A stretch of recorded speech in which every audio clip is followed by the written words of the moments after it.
Deputy CM, तुम जरा ये पढ़ लो कि महाराजा की हिस्ट्री क्या थी। क्या आप जानते क्या है महाराजा के बारे में? मैं समझ सकता हूं, आज मुझे पूरा आभास हो रहा है कि अगर हिंदुस्तान हजारों साल तक गुलाम रहा तो किन जयचंदों के कारण गुलाम रहा। वो महाराजा जिसके कारण आज हम हिंदुस्तान का हिस्सा है, वरना जो लोग आज ऐसी स्टेटमेंट दे रहे होते हैं इनके ऊपर होता तो आज हम हिंदुस्तान में ना होकर पाकिस्तान में होगी। डिप्टी सीएम कान खोलकर सुन लो कि उस महाराजा की शान में गुस्ताखी भारतीय जनता पार्टी जम्मू कश्मीर के लोग बर्दाश्त नहीं करेंगे और इसका कल सुबह आपको नमूना दे दिया जाएगा कि हम लोग क्या कर सकते। प्रेस बंधुओं का आज के इस शॉर्ट नोटिस के ऊपर आने के लिए बहुत बहुत धन्यवाद मित्रों, क्योंकि आज कुछ ऐसा हुआ है जिसको लेकर मुझे लगता है पूरे जितना जम्मू कश्मीर का जो जनमानुस है और वो जनमानुस जिनके वो महाराजा जो अपने सेकुलरिज्म के लिए जाने जाते थे, वो महाराजा जिसके कारण आज हम हिंदुस्तान का हिस्सा है, वरना जो लोग आज ऐसी स्टेटमेंट दे रहे होते हैं इनके ऊपर होता तो आज हम हिंदुस्तान में ना होकर पाकिस्तान में होते।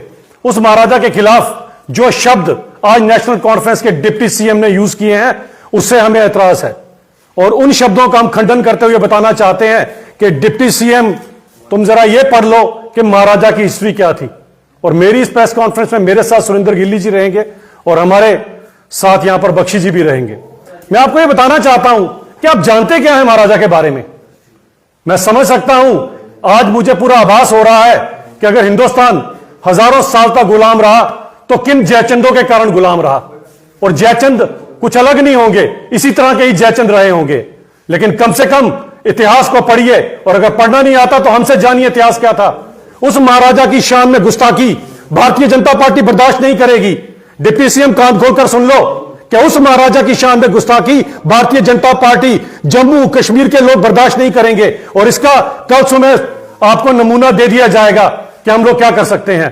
और यह मत भूलियो कि आपके जो आज आपकी पॉलिटिकल पार्टी है, अगर शेख साहब को उस समय ये महाराजा जिन्हें आप डिक्टेटर कहते हो, अगर वो धर्म देखते तो आपके शेख साहब को कभी भी वजीफा ना देते, कभी भी आपके शेख साहब पढ़कर ना आते और कभी भी आपके शेख साहब यहां पर टीचर की नौकरी ना करते। उन्हीं महाराजा के वजीफे के कारण, उस सेकुलर महाराजा के वजीफे के कारण आज शेख अब्दुल्ला साहब जो थे वो पढ़े थे और उनके आगे चलते हुए फारूक साहब और उमर साहब, जो नेशनल कॉन्फ्रेंस आपकी बनी इसी कारण बनी कि महाराजा ने अपना सेकुलरिज्म दिखाया था।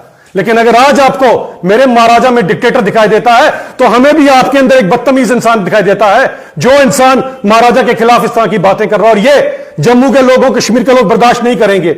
मैं बताना चाहता हूं महाराजा साहब की क्या क्या कंट्रीब्यूशन रही। हम अच्छी तरह से जानते हैं कि वो महाराजा था जिसने इंटरनेशनल प्लेटफॉर्म के ऊपर 1932 की गोल मेज कॉन्फ्रेंस में हिंदुस्तान को आजाद करने की बात की थी। जो हिंदुस्तान को आजाद करने की बात कर रहा था महाराजा, वो डिक्टेटर हो गया। जरा हमें यह तो बताओ, वो महाराजा अगर उस समय 1947 में जब मारकाट चल रही थी, जब हिंदू मुसलमान के साथ लड़ रहा था, गांधी जी को अगर उम्मीद की किरण दिखाई दी थी तो जम्मू कश्मीर से दिखाई दी थी और जम्मू कश्मीर के अंदर महाराजा हरि सिंह का राज था। उसके खिलाफ अगर तुम डिक्टेटर का शब्द यूज करोगे तो सचेत हो जाओ। यह भी बताना चाहता हूं कि अगर हिंदुस्तान के साथ एक्सेशन किया तो महाराजा हरि सिंह ने किया, वरना आपके वालों तक होता तो जो लोग उस समय कश्मीर के लोगों से चंदा इकट्ठा कर रहे थे कि मैं यहां पाकिस्तान बनाऊंगा, क्या वो हिंदुस्तान के साथ जाते? ये तो महाराजा के कारण हम आज हिंदुस्तान का हिस्सा है। उस महाराजा के खिलाफ डिक्टेटर क्या शब्द यूज करोगे? ये हम बर्दाश्त नहीं करेंगे। वो महाराजा जिसने हिंदू, मुसलमान, शेड्यूल कास्ट, शेड्यूल ट्राइब सबको एक नजर से देखा, सबसे पहले यहां पर अगर मंदिरों के द्वार खोले थे शेड्यूल कास्ट के लिए, हरिजन के लिए, तो महाराजा हरि सिंह ने खोले थे। उसे तुम डिक्टेटर कहते हो? गुज्जर बकरवाल समुदाय के अंदर शायद हिस्ट्री नहीं पता और हिस्ट्री बड़ी कमजोर है तुम्हारी। बताना चाहता हूं कि जब महाराजा के साथ एक दूसरी रियासत का महाराजा आ रहा था और एक गुज्जर बच्ची के ऊपर जब उसने अपशब्द कहे, महाराजा ने उसे अपनी कार से उतार दिया, चलती कार से उतार दिया। उस महाराजा को डिक्टेटर कहते हो? वो महाराजा जिसने जम्मू कश्मीर को अपनी दो आंखों की तरह देखा, 2 कॉलेज जम्मू में बनाए तो 2 कश्मीर में बनाए। आपकी तरह नहीं एक इंस्टीट्यूट बना तो केवल कश्मीर में। जम्मू वाले तो सोचते रहे कि इंस्टीट्यूट क्या होता है। उस महाराजा को डिक्टेटर कहोगे? 7 से 8 स्कूल अगर जम्मू में बने तो 7 से 8 स्कूल ही कश्मीर में बने। कभी पक्षपात नहीं किया। वो ईद ज्यादा हर्षोल्लास से मनाते थे, उनको आप डिक्टेटर कहते हो? मैं पूछना चाहता हूं कि ये इस तरह के जब तुम लफ्ज यूज करते हो तो कम से कम इतिहास का पता होना चाहिए। आज जो घात जम्मू कश्मीर के आम जनमानुस के साथ आपने किया है, इसके लिए माफी मांगना पड़ेगी। और मैं बताना चाहता हूं यह भी कि जम्मू कश्मीर के लोग अपने महाराजा के ऊपर किए हुए कटाक्ष को कतई बर्दाश्त नहीं करेंगे। इसका खमियाजा आपको भुगतना पड़ेगा। आपको क्या लगता है हमारी चुप्पी के अंदर हमारे उस महाराजा के ऊपर कोई भी अपशब्द आप यूज कर लोगे, हम लोग देखते रहेंगे? इसका परिणाम कल आपको दिख जाएगा। और मैं बताना चाहता हूं जब तक आप पब्लिकली माफी नहीं मांगते हो, इसके लिए हम बार बार आपको बताते रहेंगे। हमारे महाराजा के खिलाफ एक भी अपशब्द उस महाराजा के खिलाफ जिसके कारण आज हम हिंदुस्तानी हैं, हम बर्दाश्त नहीं करेंगे। और मैं डिप्टी सीएम को कहता हूं कान खोलकर सुन लो कि इस तरह की चीज हम बर्दाश्त नहीं करेंगे। आगे की बात आपके साथ सुरेंद्र गिल्ली जी करेंगे। बहुत बहुत शुक्रिया। आज डिप्टी सीएम ने एक बयान दिया कि जो हिंदुस्तान के महाराजा थे वो डिक्टेटर थे और जम्मू कश्मीर के महाराजा भी डिक्टेटर थे।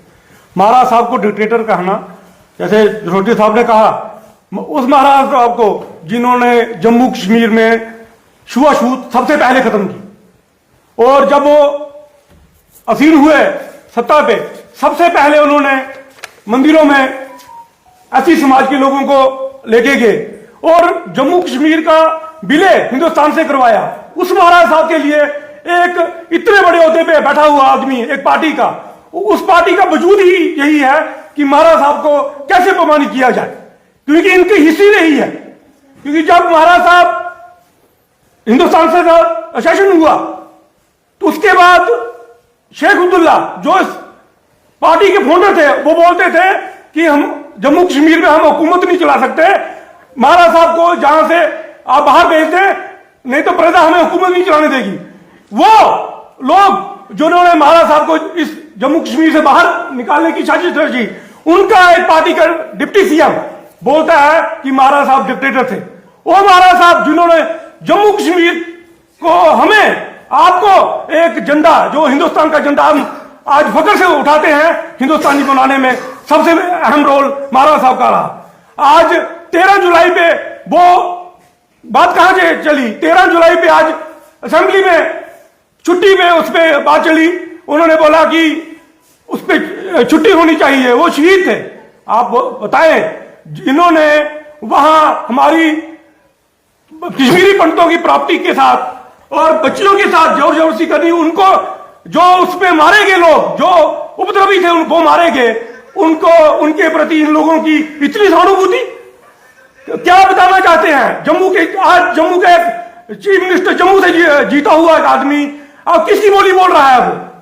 हम यही आपके माध्यम से डिप्टी सीएम को बताना चाहते हैं, आप किसको खुश करने के चक्कर में पड़े हैं। 13 जुलाई की जो लोग थे वो तो उग्रवादी थे, वो हमारे कश्मीरी पंडित भाइयों की जो प्राप्ति थी उसको लूटा, बच्चियों से जबरदस्ती की। आज उनके दिन पे आप छुट्टी मांग रहे हैं। बहुत अच्छा किया बीजेपी सरकार ने, जो उनकी जो 13 जुलाई को दिन मनाते उसको छुट्टी को कैंसिल किया। 13 जुलाई ब्लैक डे है, ब्लैक डे है 13 जुलाई जम्मू कश्मीर की हिस्ट्री में। उस दिन की छुट्टी के लिए वो बोलते हैं छुट्टी वो कभी नहीं हो सकती, जो मर्जी हो जाए वो छुट्टी कभी नहीं होगी। 13 जुलाई सबसे बुरा दिन है। असेंबली में वो एक दूसरे को दौड़ लगी है कि हम इनसे ज्यादा बोले, पीडीपी बोलती है हम इनसे ज्यादा बोले, वो एक दूसरे को, लोगों को गुमराह करने की कोशिश कर रहे हैं। महाराज साहब के लिए जो डिप्टी सीएम ने जो भी बातें बोली हैं उसके लिए उनको माफी मांगनी चाहिए। और जो महाराज साहब की जो प्राप्तिज है मालाबार हिल में, बॉम्बे में 8 कनाल जमीन फरूख अब्दुल्ला साहब ने 1981 में वो जमीन किसी को बेच दी, उसकी सीबीआई इंक्वायरी होनी चाहिए, उसकी उसमें बात होनी चाहिए। क्योंकि महाराज साहब की जो भी प्रॉपर्टी वहां आज वो 50 मंजिल की बिल्डिंग है, 50 मंजिल की बिल्डिंग में 49 बिल्डिंग जो है वो उस बिल्डर ने बेच दी है। सिर्फ एक बिल्डिंग जो नीचे का फ्लोर है वो जम्मू कश्मीर सरकार के पास है। इंक्वायरी बात उसकी होनी चाहिए, ना कि उनकी जो 13 जुलाई की बात करते हैं। ये अपमान हम जम्मू कश्मीर के लोग सहेंगे नहीं। कल डिप्टी सीएम को पता चल जाएगा जम्मू कश्मीर चाहता क्या है और जम्मू कश्मीर क्या करने जा रहा है। बहुत बहुत धन्यवाद। डिप्टी सीएम सुरेंद्र चौधरी ने यह भी कहा कि अगर जम्मू कश्मीर जो है वो महाराजा की स्टेट थी, महाराजा ने विलय कराया भारत के साथ, अगर महाराजा डोगरा वॉरियर थे, और साथ ही में उन्होंने ये भी कहा कि 5 अगस्त 2019 को महाराजा की स्टेट को यूटी में तब्दील क्यों किया गया? वो आपकी करतूतों के कारण किया गया। जो आपने 1987 में यहां पर जमहूरियत का गला दबाया, उसके बाद जो आपने जीतों को हराया, हराए को जिताया, और सबसे पहले जो 5 का ग्रुप गया था हाजिन ग्रुप बाहर हथियार उठाने के लिए, वो किस पार्टी का वर्कर था?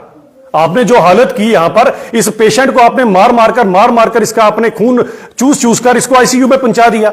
उस आईसीयू के पेशेंट को आज अच्छा भलाकर किया तो किसने किया? इसी कारण करना पड़ा। अगर आप ये काम ना करते और हिसाब किताब तो उन 1.5 लाख लोगों का दो जो कब्रों में आपके इन्हीं कारण आज दफन है।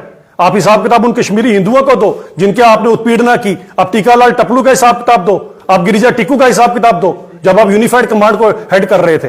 तो इस तरह की जब बातें करते हैं, अपना कारण देखें किसके कारण ये सब कुछ किया गया है। और आज जिस तरह के अपशब्द ये यूज कर रहे हैं, ये कतई बर्दाश्त नहीं किए जाएंगे। मैं आज समझ सकता हूं कि ये जो जयचंद हैं, और खासकर ये जम्मू के जो जयचंद, जो वहां पर मुझे लगता है कि इनके वहां पर इनकी बोली बोलना शुरू हो गए हैं। जम्मू के लोगों ने आपको वोट दिया है, वहां पर पहुंचाया है, इसका मतलब क्या है कि जम्मू के लोगों के खिलाफ बोलोगे, हमारे महाराजा के खिलाफ बोलोगे? एक बार तो चुनाव जीत लिया गलती से, अगली बार जम्मू के लोग आपको जवाब देंगे कि जयचंदों को किस तरह से सिखाया जाता है। और हम वो भूले नहीं है कि हिंदुस्तान को गुलाम जब रहा, अब जैसे जयचंदों की वजह से रहा है।